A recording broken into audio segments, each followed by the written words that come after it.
You are listening to Scribble Talk, a podcast for bid and proposal professionals. My name is Bhaskar Sundaram, and with my co-host, Ashley Case. We will be sitting down with our industry veterans to share their stories, discuss their career, and learn how to make an impact in the industry. Today's guest is Chris Colquitt. Chris currently directs the Operational and Strategic Proposal Center at Clarivate, a global provider of scientific and intellectual property solutions. Chris is APMP professional qualified in 2015 and has previously sat on the UK APMP board as founding director of technology. At Clarivate, he has been shortlisted for the Sales Partner of the Year Award in 2016, Deal of the Year Award 2016 as well, and multiple APMP UK Awards, including Leadership in Knowledge Management, as well as additional nominations from within his team. Chris has been accepted as an APMP UK mentor in 2021, as well as previously mentoring practitioner candidates to successful passes.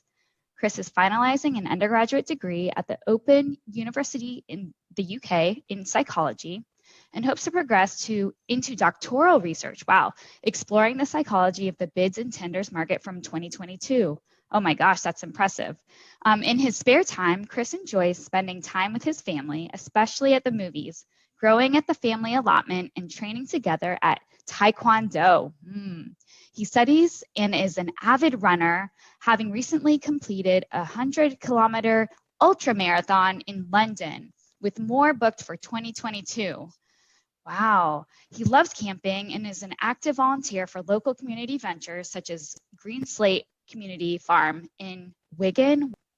Welcome, Chris, to Scribble Talk. Great to have you with us. It's wonderful to be here. Thank you. So, Chris, if you've listened to the podcast, you know we love to start in the beginning. So we are curious, where were you born? Where did you grow up? And where did you go to school? Yeah, so I was born just outside of Wigan, where I now live. I was born in the hospital that my mum worked in as a midwife. She wasn't on duty that day. She was there as a patient only. But yeah, so I was born in a little village in the northwest of the UK. And lived there for the first 18 years. So I think only had like two houses with my parents. And yeah, lived in that region till I was about 18. So it's right in between Liverpool and Manchester. The immediate follow-on question is always, which football team do I support? And that's an easy one to answer because I don't. My dad is a big Everton fan. And my brother's a big Man United fan, so I took the easy route and chose to just not get involved in those conversations.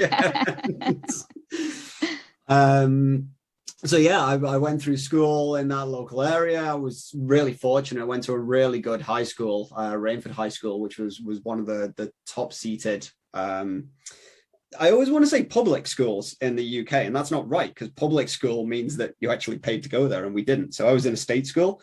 But it was a really good state school through high school and A-level. And then I went to Edinburgh University in 2000 to study an undergraduate degree in biology. So got to move up to Edinburgh, lived there for about 6 years, moved back down to Liverpool to study teaching, wanted to go in and be a secondary science teacher. In 2006, which I spent a number of years applying for, and then very quickly realized in 2006 that I was not a good teacher. That was not going to work out at all. So I did what anyone does when they fail to realize their life's dream. I moved back into Edinburgh and joined sales at that point. So I was a recruitment consultant for 3 or 4 years, I think, and got a bug for sales there. So then 2009, 2010, I moved down to London to move into a HR job. From recruitment, I moved with my then girlfriend and now wife. We moved down to London, spent about 2 years doing that, and through misadventure, moved into bids and tender management for a recruitment company. And then the next 11 years has just flown by at that point. So that's kind of how it went in. It's an awful lot of just mixed experience, really, a lot of wonderful experience. And I think anyone that's spoken to me will have heard me say this so many times, but I think varied experience is the lifeblood of proposal management. I think most people that are proposal managers have tended to have a lot of that varied experience, because you kind of need it to be agile on the job. Yeah, absolutely. That background and that involvement in a bunch of different areas can help with proposal management and development so much. Yeah. So tell us a little bit about technology in proposals and how you incorporate that.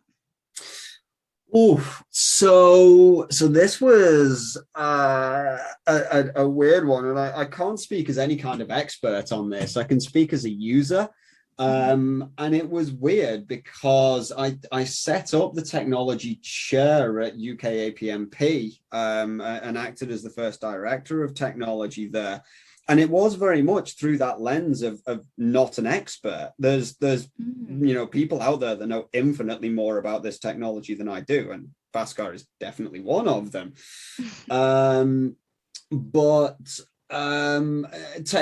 Proposal management generally had been through such a history of procedure, and technology had caught up really quick. I set the technology chair up in 2016, I think it was.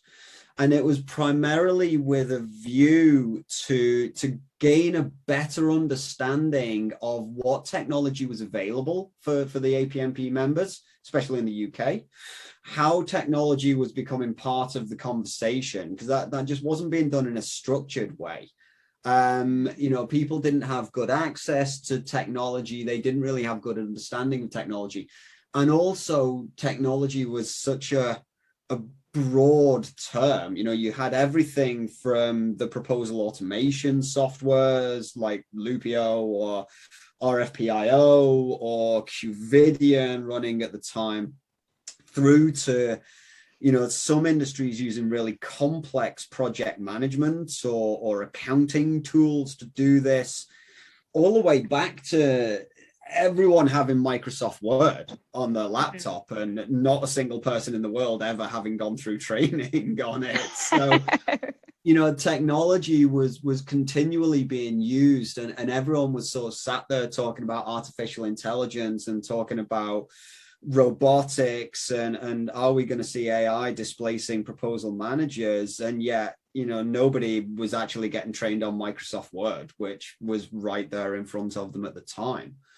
So I'm passionate about separating technology from process. I always think technology is a tool to allow you to do something rather than an end upon itself inside. And I think a lot of the time, and we see this even with people trying to produce business cases inside Clarivate, sometimes people will immediately jump to a tech solution without necessarily understanding the reason that solution is needed. And that was kind of why we wanted to set up the chair in the UK, was to help the members understand what need technology could address, as opposed to when there might be a procedural or a behavioral or a people need in place. Or, usually technology includes all number of those as well.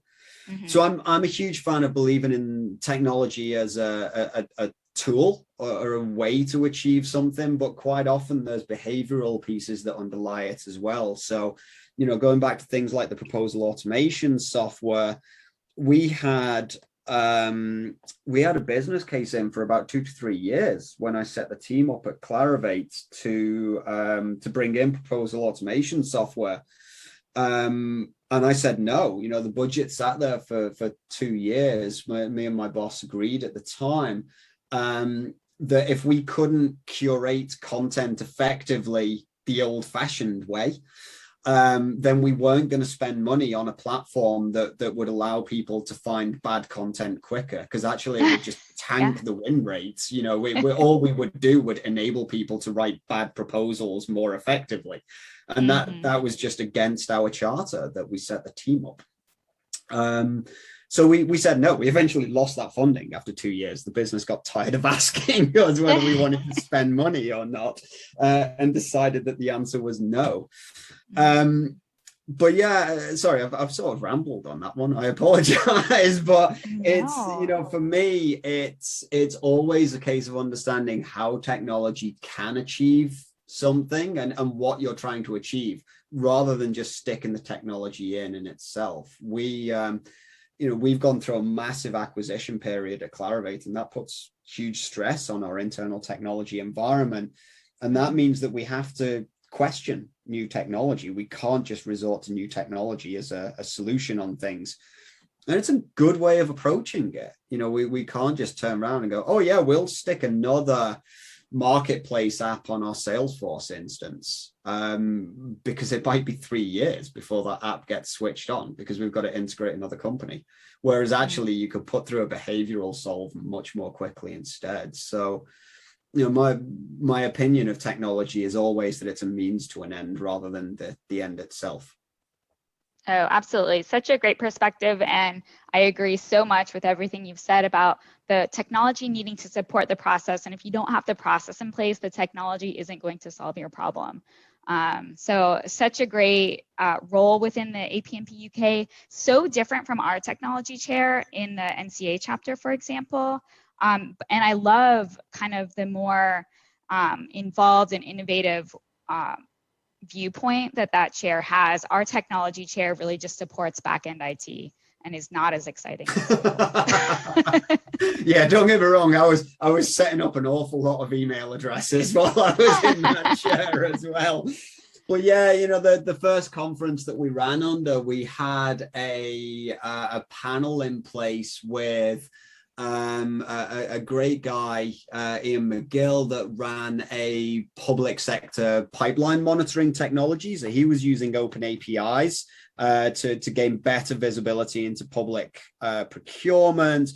We had Chris Whitty on the panel, who you know, had sort of seen proposal technology and was really, really keen on bridging the proposal and sales gap. So really behavioral approach on things. We had Steve Coles in from QVidium and a couple of others. So we had some really good and diverse perspectives on what technology was, you know, both pros and cons in it. And it was a really enjoyable panel, really enjoyable. Oh, I can imagine. I'm sad I missed that and wish it was recorded.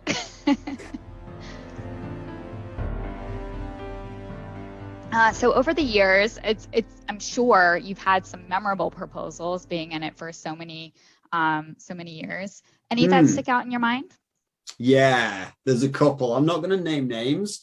I did one. I'm a huge book nerd, massive book nerd, and we did one for a very, very prestigious museum in the UK.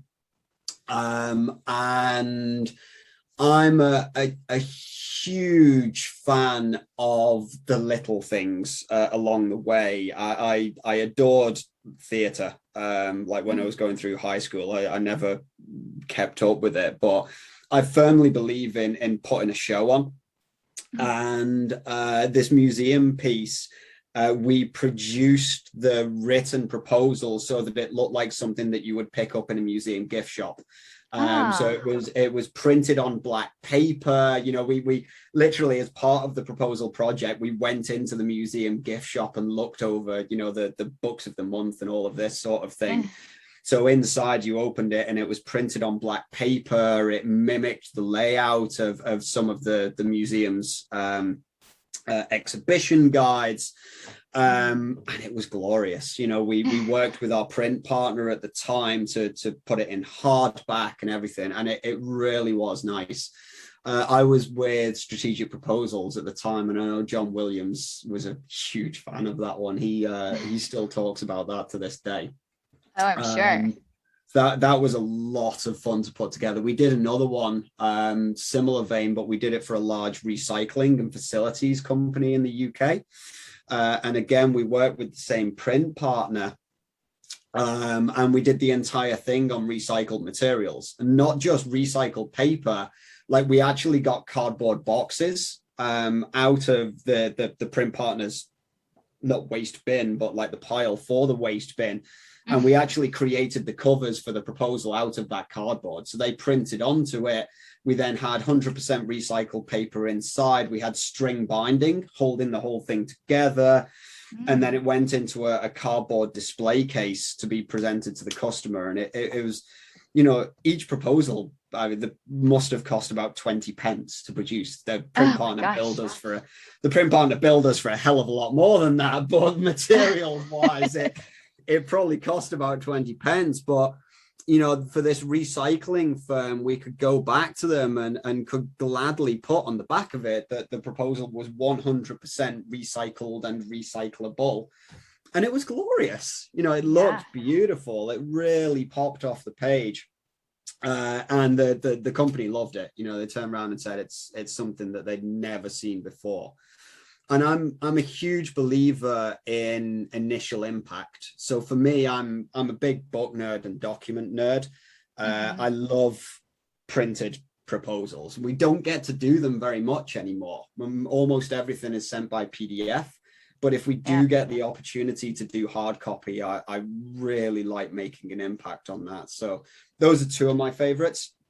We've done a couple like it at Clarivate as well, but especially with COVID, the last 2 years, you know, you've got to be careful about putting things in the mail. And but I do think if a beautiful proposal lands on an executive's desk, I think it's really hard for them to not read it at that point. So I think print proposals have got such a place in really giving an impact. Yeah, that like initial visual appeal and that first impression really can make a huge impact on, you know, the evaluator and who's looking at it. And those sound so cool. I've never been a part of something so exciting or so kind of innovative in terms of how you're producing and presenting things visually. It's really cool. So you told us a little bit about your career timeline up until you hit bids and proposals. Can you tell us a little bit about your career timeline once you entered the field? Yeah, absolutely. So I entered as a junior bid manager for a global HR company, one of the big six, which was fantastic. Recruitment and HR were essentially a subset of professional services. So we were writing business process outsource bids. And I was really lucky. The company at the time, but not at the time, they still do now, but they were really keen on presenting value. So all of their sales training, all of their internal training was about presenting the value of their offering. So, you know, they didn't want to be seen just as a recruitment company. They were always showing, you know, we're going to reduce your staff turnover, or we're going to be there when you need us. And they were really good as an introduction to value messaging. My manager there at the time, guy called Andy Haynes, is to date one of the best mentors I've ever had in bid and proposal management. He was absolutely superb. He had a really evidence-based view of everything, as well as being a really pragmatic and operational manager. He was superb. I owe a lot to Andy. So I spent, I think, about 3 years in total at the group there. I progressed after about 18 months. I moved into a full bid manager role, took on ownership for the IT firms. So I was writing and managing for about 6, I think, of their internal firms, including one technology infrastructure firm as well, which was really cool. They were managing like secure communication lines, and they did some really interesting stuff. From there, I moved out into one of the bid consultancies. So I moved on to work for Strategic Proposals, spent 3 years there. And I would say 3 years as a consultant for me was just the turning point in my career. I learned so much working for different customers and different industries, writing for banks, writing for technology houses, creating templates for insurance companies. Tidying up SharePoint and Qvidian stacks for goodness knows who. And it was really, really good. I said at the beginning that I think a proposal manager needs to be able to do a little bit of everything. And that was never more true than as a consultant. And learn such a huge amount working with some of the customers, seeing some of the really strong, some of the best practice in the industry with regards to bids as well. Some of them running sales-led commission roles and really putting a bid mentality on some of their proposal managers, compared to some smaller companies that everyone just had to do everything, and proposals were were a definite part of their BD strategy, and they needed proposals to be able to grow. So it was really interesting to be able to see how these different industries approached it. So that was 3 years, absolutely superb. And then 2015, I was brought in by then Thomson Reuters. So the IP and Science division of Thomson Reuters, brought in to set up their strategic strategic proposal desk. Joined them, started setting up. So joined in September. My boss actually today just sent me an email congratulating me for 6 years tomorrow. Started setting that up, and then in November of the same year, Thomson Reuters announced that they were selling that part of the business. So we devolved. We became a company known as formerly the IP and Science division of Thomson Reuters. Then we became Clarivate, and then now, 5 years later, here we are. We're about to become a $2 billion stock market listed organization. And it's been a hell of a journey to see that grow. Sorry, I don't know if I'm allowed to say hell. It's been a heck of a journey to see that grow. We've been through everything from small business mentality right the way through to global corporate now. I've seen my team grow from 2 people to its current 9 people. We've seen our sales usership grow from 400, I think, now up to about 1,400 sales users. It's been fantastic to see. Really good. Wow, very exciting things, and such an amazing journey.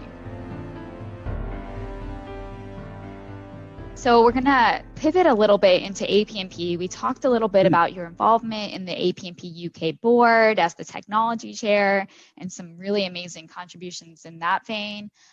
Curious, when did you find out about APMP and join it as an organization? Roughly the same time that I stopped considering bid and proposal management as the latest job I'd fallen into and started looking at it as a career instead, weirdly. So my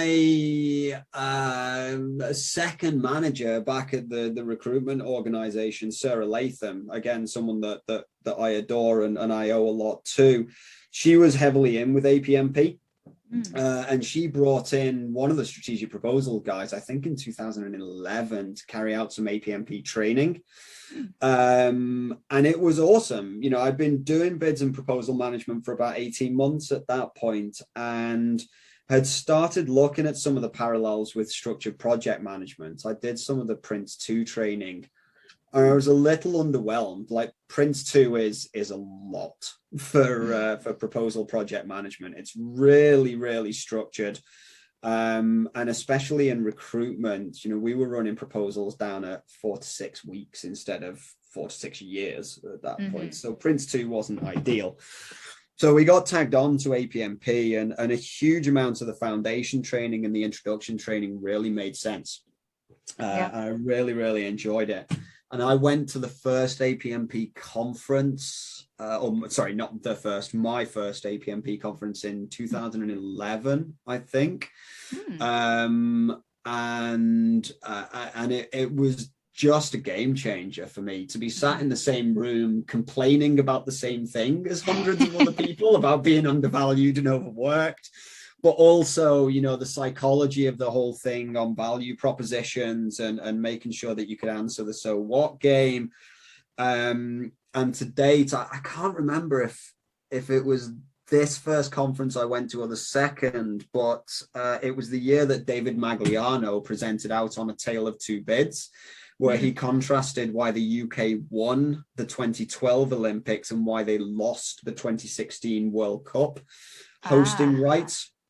And to date, it's the most fascinating talk I've ever seen about bids and proposals, obviously excluding Scribble podcasts, but outside of that, it was just fascinating. And to see the difference between bid, proposal and capture put into that case study, I wish David would come back one year and represent that, because I genuinely tell my team about it to this day, like 10 years later.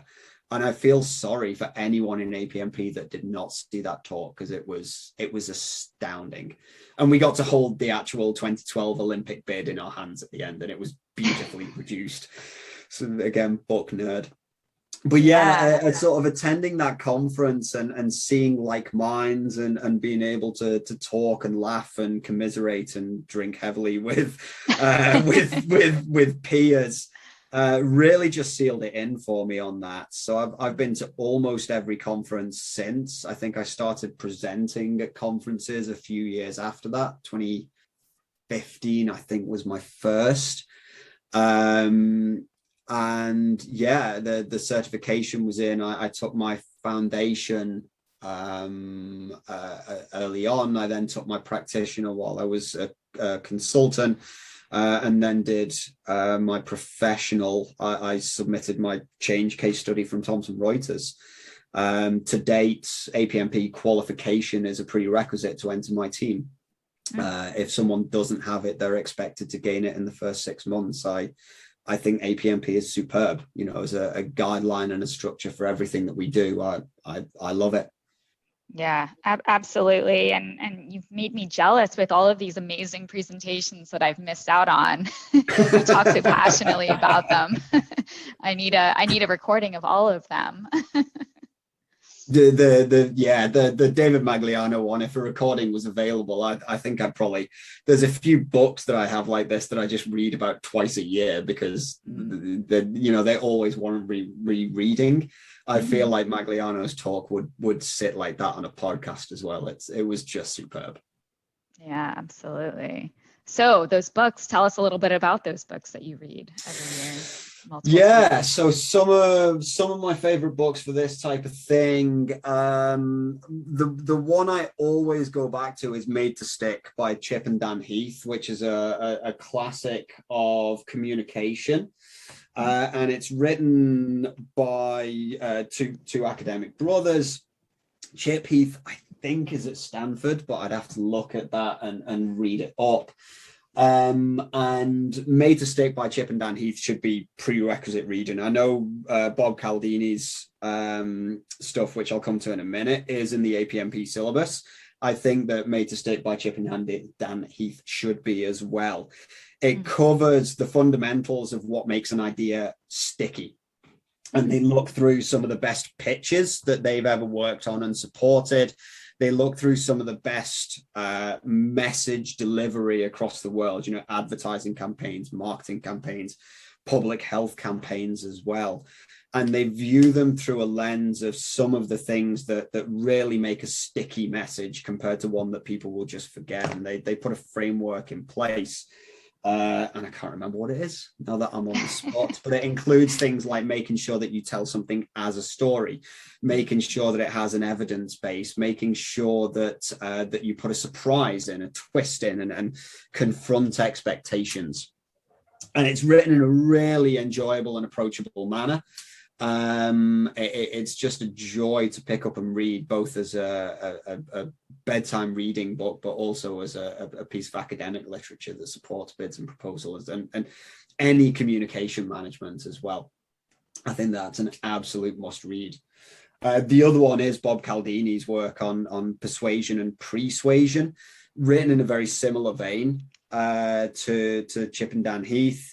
And he goes through in his classic text in Persuasion, he covers some of the basic rules of what you need to persuade someone. And then in Persuasion, he revisits that text about 20 years later and from the premise that actually what you do before you persuade someone is equally as important. So you And this comes back to so much of the stuff that we see in bids and proposal management, that you can't really introduce new ideas in a proposal. It needs to reinforce conversations that have already happened, because yes, if the first time you read it is just on a paper, you form no emotional attachment to it. You lose out on all of that. And Cialdini covers a huge amount of this work. So both of those books, I think, are core text for anyone in our sector. Outside of that, I mostly I'm literally sat surrounded by piles of books from my degree that I should have read like 2 years ago, and I know are going to be important. Like, I've got Dweck's self-theories in front of me. I've got Ryan and Decky's self-determination theory. I love behavioral economics, so reading back on some of the classics from that, Paul Slovich's work and Dan Ariely's work is really insightful. Zur Shapira wrote some really good stuff on corporate risk taking as well, and that's fascinating to read through. So a lot of the pop science stuff on behavioral economics, I think, is a lot of fun and highly relevant to our work. Sadly, I can't read fiction anymore. It just doesn't grab me, because I've got so much nonfiction propping up my desk at the moment to get through. But yeah, I fell out of reading fiction many years ago.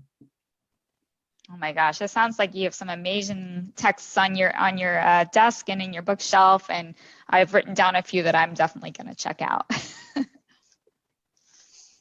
So before we move over into our kind of surprise rapid fire questions round, our Nutters round, can you tell us 3 things that not many people know about you? No, because I talk lots, and by the time I talk that much, usually I've covered everything that's interesting. 3 things that not many people know. I ride an electric motorcycle, which I'm a huge fan of. I'm an early adopter for electric motorcycles, and I love it. Is number 1. Number 2, on most conference calls that people will see me on, they'll see like 4 bass guitars hung up on my office wall. I'm a grade 4 certified bass player. Wow. And I've forgotten almost everything in that. Like, I'm a terrible bass player now. I just don't pick it off anymore. And number 3, I was going to do something on Taekwondo, but I'm not. I'm going to do something on my family instead. Number 3, that people don't know about me. We went camping in Belgium with my family 2 years ago. We took our trailer tent and got the ferry across with my kids and my wife. And we visited the Fries Museum, the Chips Museum in Belgium. And it was the weirdest little, most fun museum I've ever been to in my entire life. If you ever get a chance to visit the Fries Museum in Belgium, do. Alternatively, if you ever get a chance to visit the Natural History Museum in Belgium, also do, because it's one of the best museums I've ever visited. But yeah, something people don't know, we visited the Fries Museum in Belgium like 3 years ago when we were camping there, and it was gloriously bizarre. I've heard that Belgium has very good fries. Is that true? Amazing. Yeah, I mean, it's really weird. I became vegetarian a few years ago for climate reasons, but the reason they have really good fries is that they fry everything in animal fat, and it tastes amazing. But it becomes really problematic if you don't like animal fat. So yeah. Oh my gosh. Well, that's a great transition. I think Bhaskar is going to take over and dig a little bit more into your hobbies and interests, so you'll be able to talk a little bit about Taekwondo.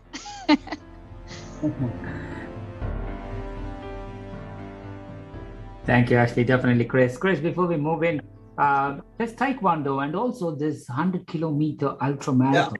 Two things, Chris. Yeah, absolutely. So Taekwondo, I've trained martial arts ever since I was 16. I spent about 10 years training and coaching kickboxing. I set up a club at university. It's now, to this date, still going in one of the biggest sports clubs at the uni, which I'm super proud of. I coached kickboxing for 4 years. Took a bunch of other martial arts along the way. And then when we moved back up to Wigan, I wanted to start training with my kids. I didn't want to have to choose between spending time with my kids and training in martial arts. So we found a local Taekwondo group that had a kids club from like 3 upwards. So both my kids have trained since they were 3.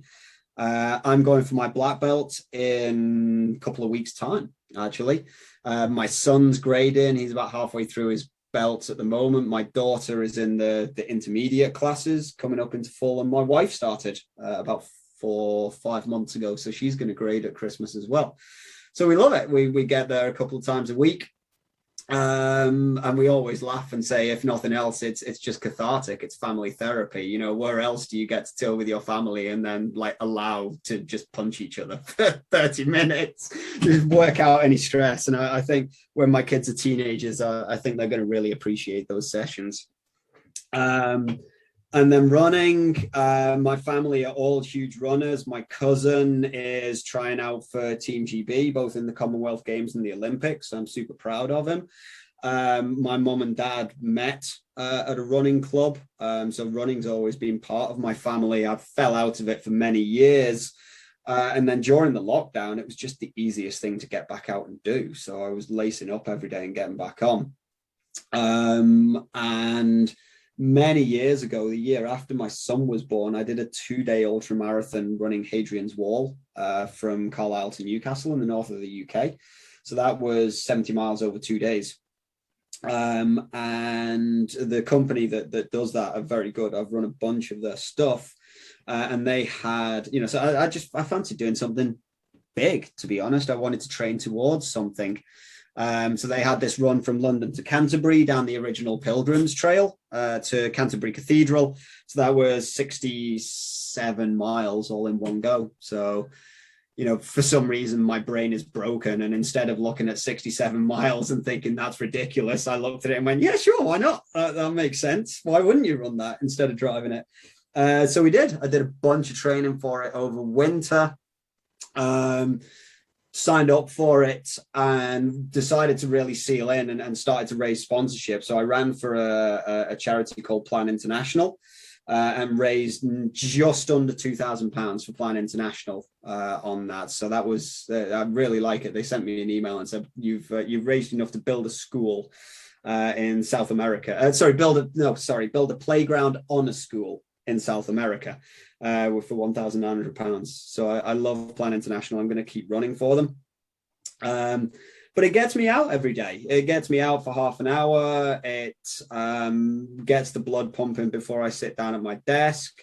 I do my best thinking while I'm running, to be honest. My team actually are quite used to getting sweaty, breathless voicemail messages from me from an idea or something that came to me while I was running. And I know that if I don't leave them a voicemail message there, I'm going to have forgotten it. So I have a tendency to think of something, and then because you can't write something down when you're running, so I tend to just call them up and or send them a message while I'm running.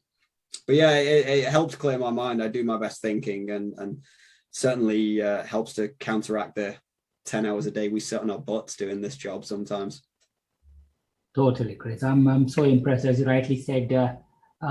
Family punching each other, Taekwondo. At least you're used to your energy for the right reasons. In our family, it happens naturally. At least we well, that's it. I figure you can either just do it by accident or do it intentionally. So yeah. At least if I've kind of harnessed that energy into something like a karate or a taekwondo, today we'll be in something. But we just do it just normally. That's great. At least they're wearing pads when we do it in taekwondo. So. No, that's a good one. That's a good one. So again, marathon are unbelievable because I had a motorbike accident. So the maximum I could run is 5, 6, 7 kilometers. Or if there is intermediate stops like Tough Mudder here and there where you just jump around and you go, I just do that. But marathon, oh my God, I don't think my body can take it. But I wish you all the success. Keep running, keep inspiring, Chris. Chris, now officially we are entering the rapid random fire question rounds, or Harvard Nuts. In memory of Harvard Nut, we call it Nutters round.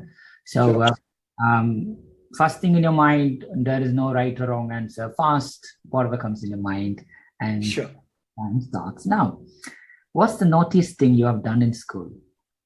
Noticed that I was such a nerd in school. I think probably just like finding excuses to sneak into the stock cupboards in like drama lessons, or sneak behind into the lighting rig at drama lessons or something like that, because I didn't want to do the lesson. I just wanted to explore the lighting rig. But I was a nerd. I was too good to be bad. Oh, good. That's nice. That's definitely. So who haven't you seen or talked to in a long time, and you hope that they're doing okay? Oh, Vicky Jackson, 100% Vicky Jackson. We about 2 or 3 times a year, we remember to WhatsApp each other. And I love Vicky to bits. We get on really well. We joke, we tell inappropriate jokes.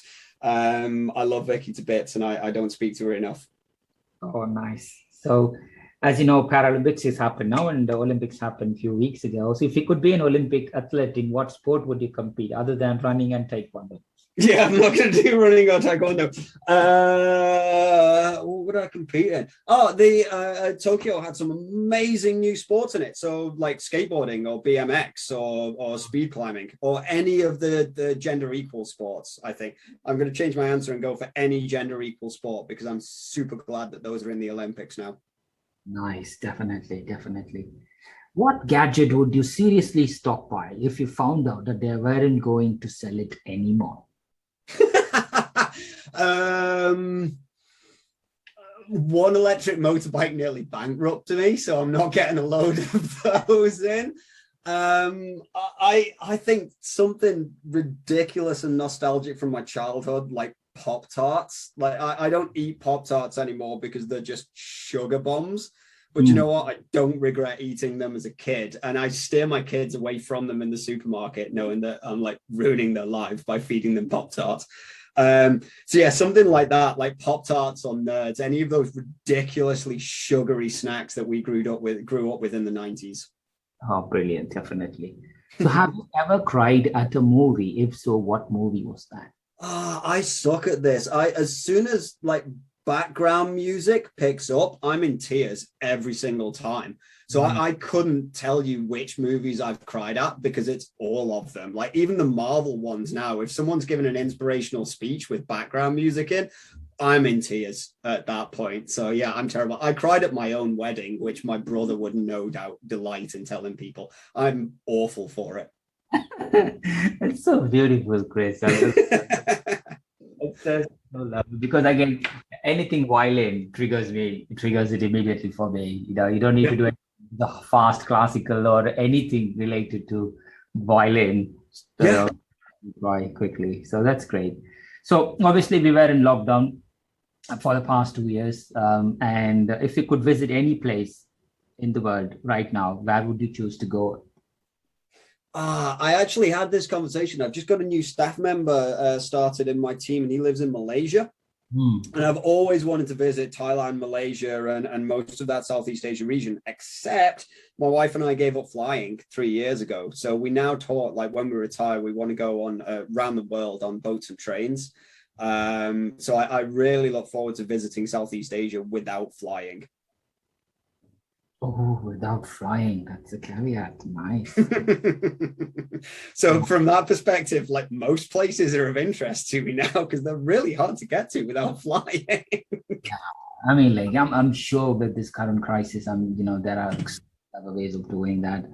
Yeah. That's assuming you are deciding to go to Malaysia in a pirate ship. What would be the name of your pirate ship, and what would be your title? I would so happily be like the galley cook or something like that. I like just being involved in the operations of things. So I would be the galley cook, and I'm horrific for puns. So like any pun title, probably with dirty words involved, that I'm not going to put on a industry podcast. any dirty pun, I think I would be on my ship, and I would be the galley cook. Oh, that's good. That's good. It's nice to be authentic for a kid. Glad that you did this. So I'm sure you also listen to music while you run, do you? Yes, yeah, I do quite a lot. I also run, there's a great app called Zombies Run, which is a really good story. It's and I recommend anyone that wants to get into running should check out Zombies Run. But yeah, I do listen to music as well. Right. And if so, what's always in your podcast? Either running or doing normal play, normal time, working? Yeah. Queen, massive Queen fan, and Kiss as well. Really like both of those. I really enjoy a US trio of brothers called AJR. And for like energy songs, I think Blinding Lights by The Weeknd is probably one of the best energy songs that I possibly know of. That always picks up the pace a bit.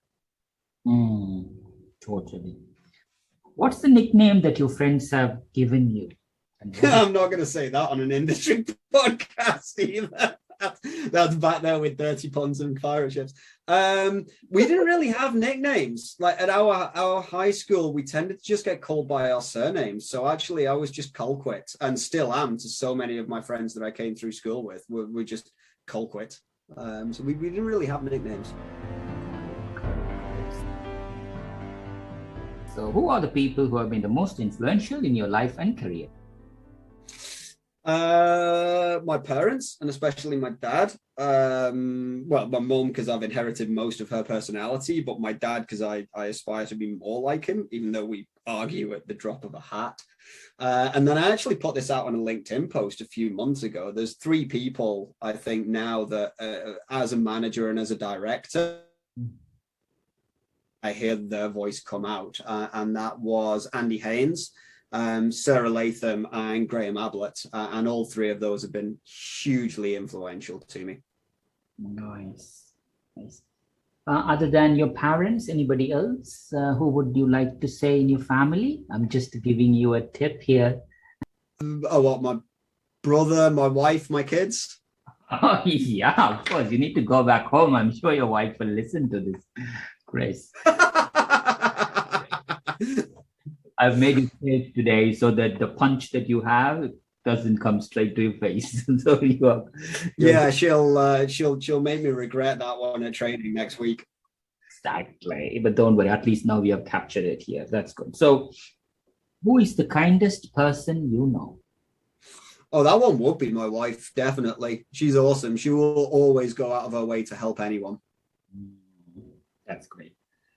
So these 2 years, many people rebalance their life. Many people try to do different things or try to stop doing things, anything and everything, try to help others. So what have you personally observed lately that reminded you that people are kind?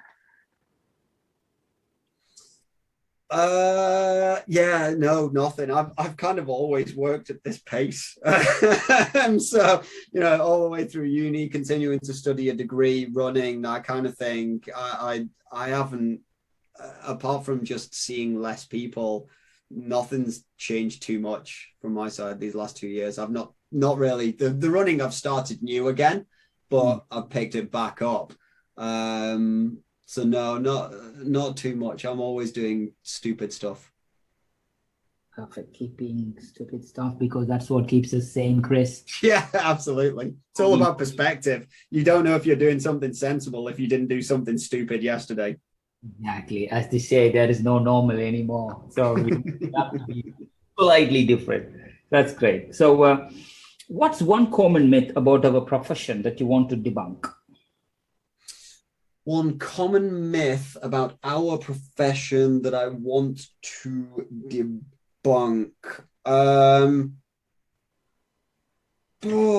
trying to think of a halfway interesting one, and there isn't one. The main one that springs instantly to mind is that it's an administrative profession. It's definitely not. It's a strategic profession, and the best, where I've seen bids and proposals done best across the industry, are ones where there's been a really savvy sales leader who realizes that if you engage a bid or a proposal process early, it can be highly persuasive in a complex sale. So the one thing I would debunk would be, you know, any leaders that view their proposal team as administrative. They're not getting the best out of their proposal team. It can be a really useful strategic lever. 100%, Chris. So what's one thing you wish you had known when you began your career? How much fun it was going to be, to be honest. And all that would have meant would be that I'd have done everything exactly the same at that point. But, you know, I came into bid and proposal management largely through chance. I do really well at it. But honestly, it continues to throw up just interesting challenges. And that's definitely what I'm in it for. I like every day to be a little bit different. But it's been a lot of fun. Like over 10 years, I've had a huge amount of fun. I've met incredibly interesting people. And I wish I'd have known that at the beginning, but I don't think I'd have done anything differently because of it. Totally, Chris. So, successful career, enjoying your work, family, running, taekwondo. What's next for you, Chris? What are you looking forward to in the future? Oh, just more of it, I think. Especially, you know, Clarivate's been through such a roller coaster. You never know what's coming around the next corner. Our chief exec at the moment, Jerry Stead, is a machine, and he's hugely inspirational as a leader. So, you know, it's always interesting to find out which industry we're moving into or which company we're acquiring next. It definitely keeps us busy. Research-wise, finishing up my undergrad this year, and like I say, I'm very hopeful that I can move into doctoral research in psychology and economics to look more at what makes the proposal industry tick. I'm very, very keen on doing that. That's going to keep me busy for 7 years if I do it part-time to get a PhD in this. So, you know, fingers crossed, that should keep me out of trouble. And then there's plenty more ultra marathons to run along the way. So fingers crossed, I'm good. 100%, Chris. Everything will come to fruition, my friend. Chris, is there any part of your life or career, or is there anything else that you would like to say before we close the episode? No, I don't think so. I think I'm very, very lucky to have an understanding family that tolerates the late nights and the hard work sometimes. They tolerated, you know, a bit of time away while I was a consultant as well. And most importantly, my wife, who tolerates me continually nerding out about proposal things to this day, even though she's obviously not interested in what I'm talking about, but she still lets me finish the sentence sometimes. That's great. Beautiful. Thank you so much, Chris, for your time. It's been an absolute privilege to have you with us at Scribble Talk. On behalf of me and Ashley, wish you all the good health and happiness. Please do continue to inspire everybody around you. Keep running, keep talking, and keep being yourself. Stay healthy, stay happy, stay safe. Thank you so much, Chris. It's been an absolute pleasure. Thank you very much, both. To our listeners, thank you so much for tuning in. Please visit batchuscribble.com/podcast to listen to this episode and check out any of our other previously recorded episodes. If you've enjoyed today's interview, don't forget to subscribe, review, and share the Scribble Talk podcast. We hope you'll check out our next episode where we interview another industry expert and special guest. Until then, it's Ashley Kays, Pastor Sundram, signing off.